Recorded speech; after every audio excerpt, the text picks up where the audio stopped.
हरे कृष्णा। ओम नमः शिवाय। कल हम बात कर रहे थे कथा में कि सती और पार्वती दोनों के बीच में क्या वार्तालाप होता है। सती यहां तक कहती है कि जिस प्रकार से ये डमरू तुम्हारे तक स्वयं पहुंचा, उसी प्रकार से कुछ मेरे पास भी आया था, पर मैं उसका महत्व नहीं समझ पाई। कदाचित समझकर भी उसके सत्य तक नहीं पहुंच पाई और उस रुद्राक्ष को वहीं छोड़ आई मैं। आपको याद होगा कि वो ऋषि दधीचि के आश्रम में रुद्राक्ष छोड़ के आ गई थी। तो सती कहती है कि जिस प्रकार तुम्हारी मां नहीं चाहती, उसी प्रकार मेरे पिता भी नहीं चाहते थे, और यही एकमात्र कारण था कि मैं रुद्राक्ष को छोड़ के आ गई। जैसे मैं अपने पिताजी की वजह से रुद्राक्ष को छोड़ आई थी, तुम आज अपनी माताजी की वजह से इस डमरू से दूर होने आ गई हो। तो ये नहीं होना चाहिए ना पार्वती। तो पार्वती कहती है कि हम दोनों की कथा एक जैसी है ना। सती कहती है तुम्हारी और मेरी कथा एक जैसी नहीं है पार्वती, हमारी कथा एक ही है, एक ही है। तो पार्वती बोलती है अच्छा फिर बताइए आपने क्या किया।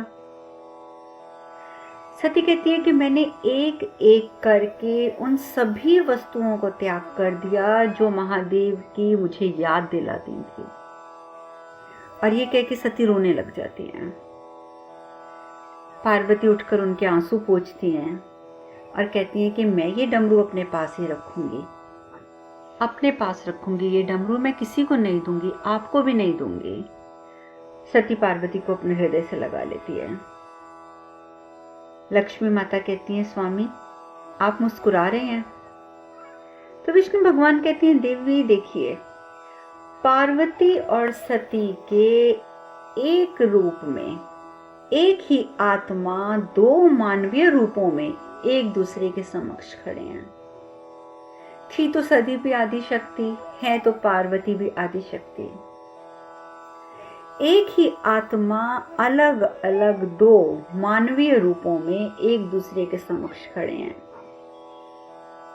ये है जीवन, जीवन यात्रा के दो पल,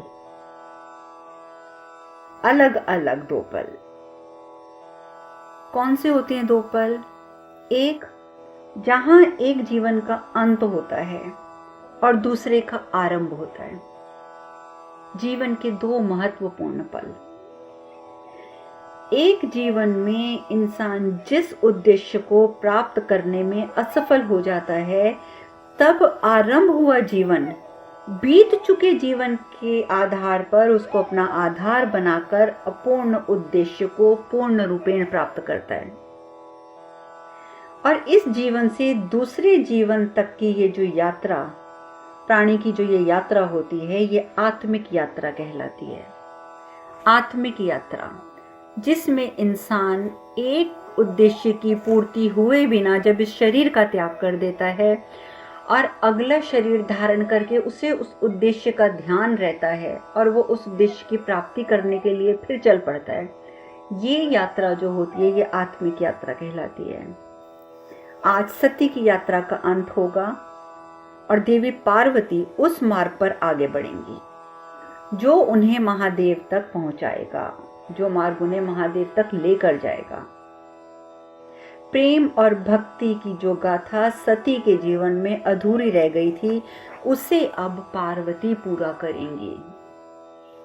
बस यही सब देखकर मैं मुस्कुरा रहा हूं। उधर सती, जब पार्वती कहती है कि ये डमरू मैं किसी को नहीं दूंगी, मैं अपने पास ही रखूंगी, तो सती कहती है किंतु अगर तुम्हारी मां ने इसका विरोध किया तो? और वो विरोध तो अवश्य करेंगी, तब तुम क्या करोगी? पार्वती कहती हैं कि आपकी कथा सुनकर मेरा निश्चय जो है ना वो अटल हो गया है। मैं ये डमरू अपने पास रखूंगी, इसकी पूजा करूंगी, साथ ही साथ मां के आदेशों का भी पालन करूंगी। यानी कि मैं एक तरफ डमरू की पूजा करूंगी, डमरू को अपने साथ रखूंगी, लेकिन माँ के आदेशों का भी पालन करूंगी। और तब तक ये सब चलता रहेगा जब तक माँ महादेव को स्वीकार नहीं कर लेती हैं। तब तक मैं दोनों बातों को अलग अलग तरीके से पूर्ण रूपेण करती रहूंगी। सती बहुत प्रसन्न होती हैं और प्रसन्न होकर महादेव को याद करके कहती हैं, महादेव, जब मेरे शरीर के कई टुकड़े हुए थे तब आपने शक्तिपीठों की स्थापना करके आपने मुझे मुक्त तो कर दिया था, किंतु सही अर्थों में मेरी मुक्ति मुझे आज मिली है। आज आपकी विरह, वियोग, ये सब पीड़ाएं समाप्त हो गई हैं। आज सती सही अर्थों में सती हुई है महादेव, सही अर्थों में। आज मैं जान गई हूं कि हमारा मिलन होगा और वो मिलन हमें संपूर्ण करेगा। आज से सती की भूमिका समाप्त होती है, क्योंकि पार्वती की भूमिका का आरंभ हो चुका है। और महादेव, अब मैं बिल्कुल निश्चिंत हूं और अब मैं कह सकती हूं कि आज मैं मुक्त हो गई। पार्वती को कहती हैं सती की पार्वती, अब मैं तुम्हारे हाथों से महादेव को अनुभव करूंगी, तुम्हारी आंखों से महादेव को देखूंगी। अब सब कुछ तुमसे शुरू होगा पार्वती, सब कुछ। अपने महादेव को वापस ले आना पार्वती, ये मैं तुमसे विनती करती हूँ, उन्हें वापस ले आना। अब सब कुछ तुमसे शुरू हो रहा है। अपने संसार में उनको जरूर वापस लेके आना। आज वो जिस एकांतवास में जा चुके हैं, वहां से वापस लाने का कार्य अब तुम्हें करना होगा। आज मैं बिल्कुल निश्चिंत हूँ पार्वती। और ये कह के सती उठ खड़ी होती हैं, कहती हैं अब मैं चलती हूँ, अपना और अपने महादेव का ख्याल रखना। और सती वहां से चली जाती हैं। पार्वती डमरू को अपने माथे पे लगाती है और कहती है, मुझे क्षमा कर देना, मैंने आपको अपने से दूर करने का प्रयत्न किया, आपका अपमान किया है। नहीं, अब मैं दोबारा ऐसा नहीं करूंगी, चलिए हम घर चलते हैं। और वो डमरू को लेकर घर आ जाती हैं। उधर नारद मुनि कहते हैं, प्रभु आपकी लीला अपरंपार है, अपरंपार। अवश्य ही आपने ही पार्वती की विडंबना को दूर करने के लिए सती को वहां भेजा था। विष्णु भगवान कहते हैं कि देखो, देवी सती को मार्गदर्शन देना अनिवार्य था देवर्षि। और जब जो कार्य अनिवार्य हो जाता है तो वो तो करना ही पड़ता है, इसीलिए मैंने उन्हें भेजा था। देवर्षि नारद उन्हें प्रणाम करते हैं, नारायण नारायण, प्रभु आप धन्य हैं। उधर पार्वती घर वापस आ जाती है। हिम नरेश और मैनावती कहते हैं, अरे तुम कहाँ चली गई थी इतनी देर के लिए, कहाँ थी? हमने तो पूरे महल में तुम्हें खोज लिया, तुम हमें नजर ही नहीं आई। महल में नहीं, मतलब अपने शिविर में, शिविर के आसपास सब जगह हमने तुम्हें खोज लिया, तुम तो नजर ही नहीं आई। तो पार्वती कहती है कि अपने आप से मिलने गई थी मैं पिताजी। कितनी बड़ी बात बोली छोटी सी बच्ची, छोटी सी पार्वती ने, कि पिताजी मैं अपने आप से मिलने गई थी, क्योंकि अगर मैं आज भी ना जाती तो मैं जीवन भर स्वयं की खोज में भटकती रहती।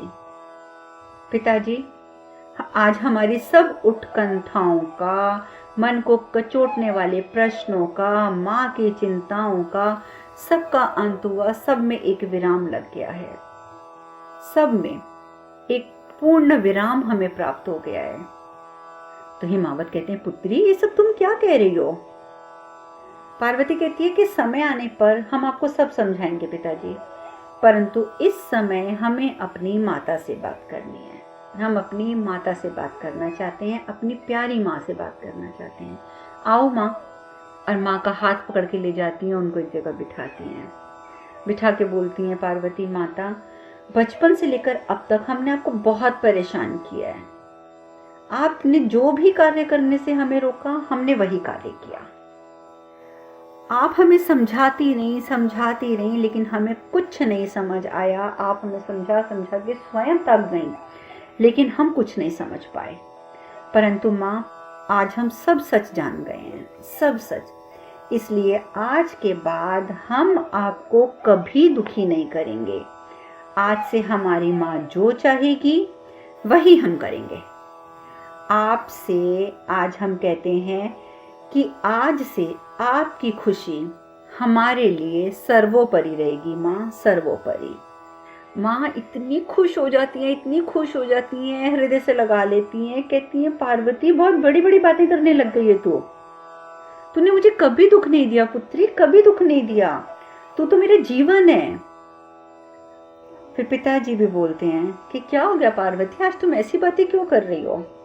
पार्वती कहती है कुछ नहीं पिताजी, समय आने पर आप भी सब समझ जाएंगे। और पिताजी अब हमें अपने महल की ओर चलना चाहिए। और जैसे ही पार्वती ये बातें कहती हैं तो कहते हैं कि हाँ हम तो वैसे ही तैयार खड़े हैं, चलो चलो चलते हैं। और वो सब पर्वत राज्य की ओर निकल जाते हैं।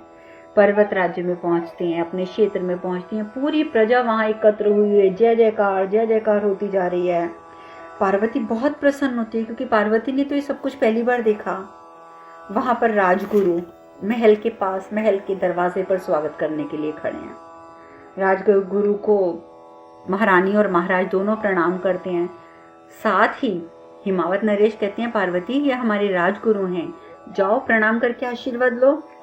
जैसे ही पार्वती प्रणाम करती है, राजगुरु कहते हैं मैं तो अजीब सी दुविधा में आ गया हूँ कि मैं आपको क्या आशीर्वाद दूं माते। अब देखिए राजगुरु थे, वो ज्ञाता थे, वो तो पार्वती को देखते ही समझ गए कि ये आदिशक्ति आ गई है। इसलिए वो मनी मन कहते हैं कि मैं क्या आशीर्वाद, धन्य भाव हो गए हमारे, तो धन्य भाव जो आप यहाँ पे पधारी हैं माते। आपके दर्शन से तो मेरा जीवन ही सफल हो गया है। पर अंततः अब सब खड़े हैं तो गुरुदेव को आशीर्वाद तो देना पड़ेगा। वो उनको आशीर्वाद देते हैं, आयुष्मान भव। फिर साथ ही दो छोटी छोटी वहां बच्चियां खड़ी होती हैं, पार्वती जितनी, वो उनको बुलाती हैं, जया विजया आओ और आकर राजकुमारी का स्वागत करो। तो वो दोनों कन्याएं आती हैं, वहां पर सामने आती हैं, पूजा का थाल लेकर पार्वती की आरती उतारती हैं।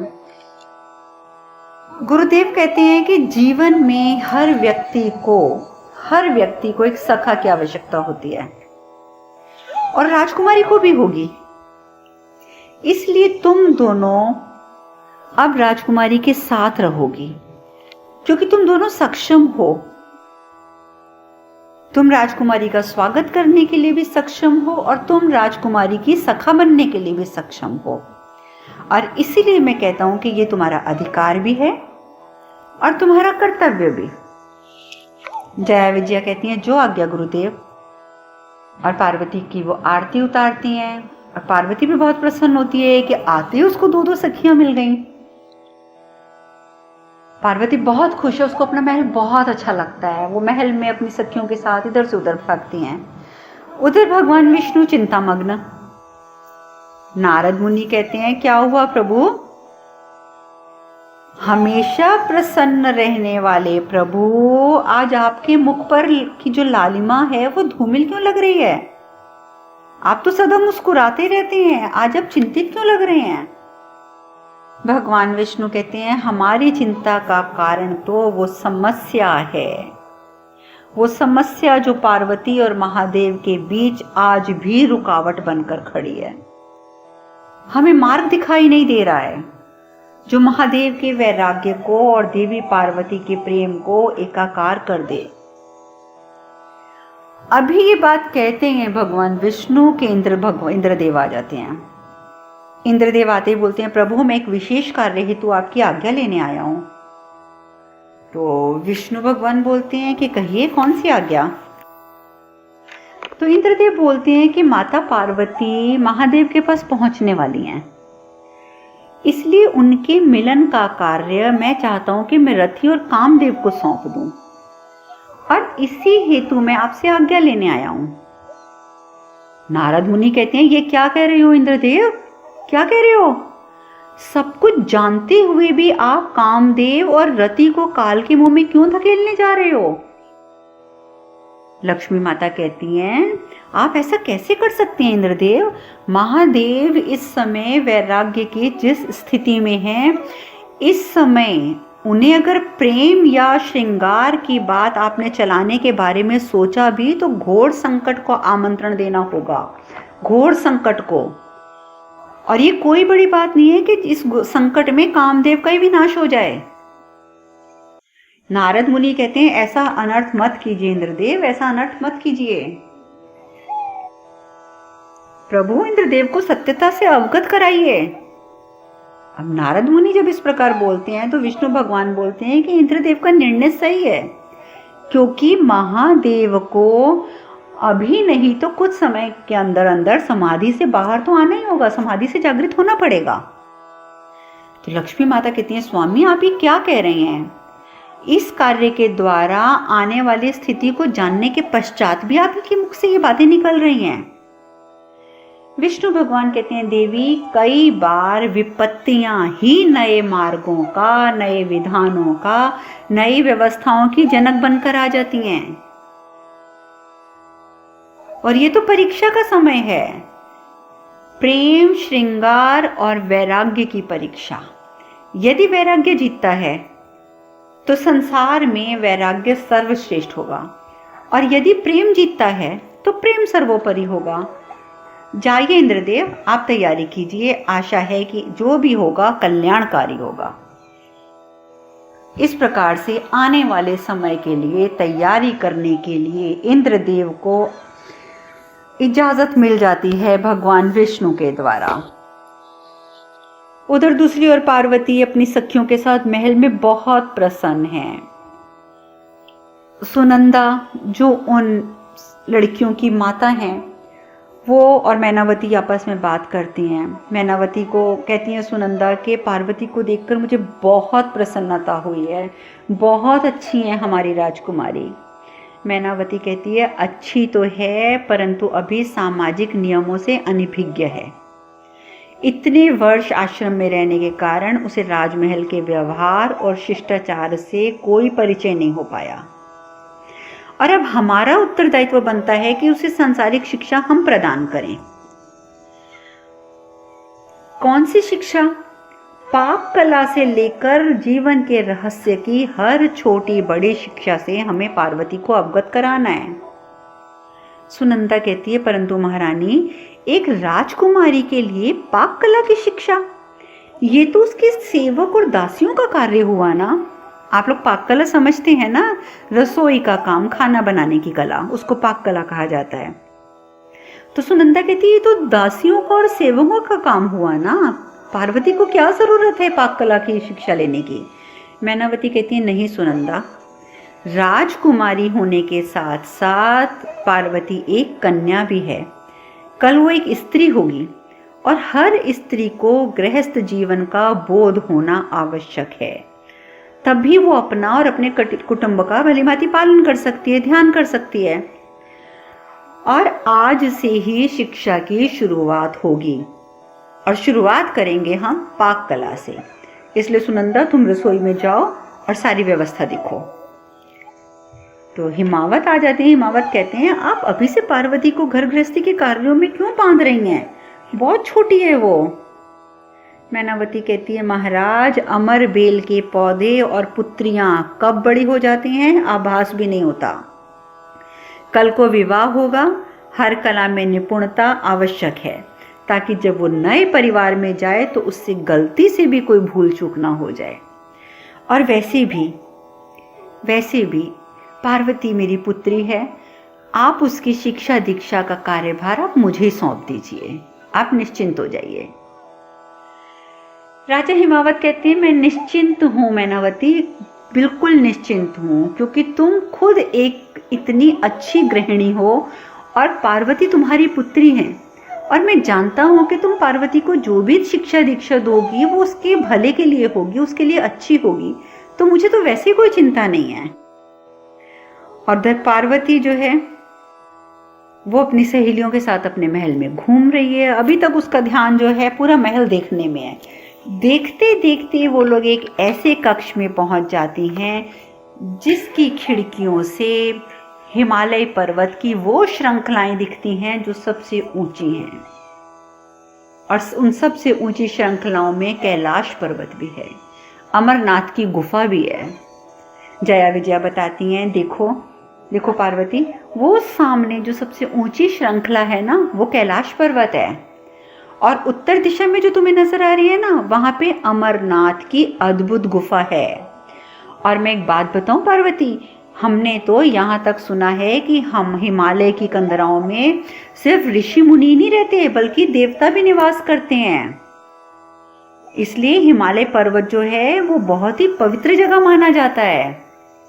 पार्वती इतना आकर्षित होती हैं कैलाश को देखकर कि एक टक कैलाश को देखती रह जाती हैं और अपने हाथ में वो विग्रह उठा लाती हैं जो ऋषि दधीचि ने उन्हें दी थी महादेव की। अब आगे क्या होता है ये चर्चा कल करेंगे।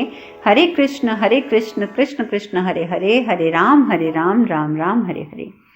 आप सब खुश हैं, स्वस्थ रहें, हमेशा खुश रहें, स्वस्थ रहें। हरे कृष्णा। ओम नमः शिवाय, ओम नमः शिवाय, ओम नमः शिवाय।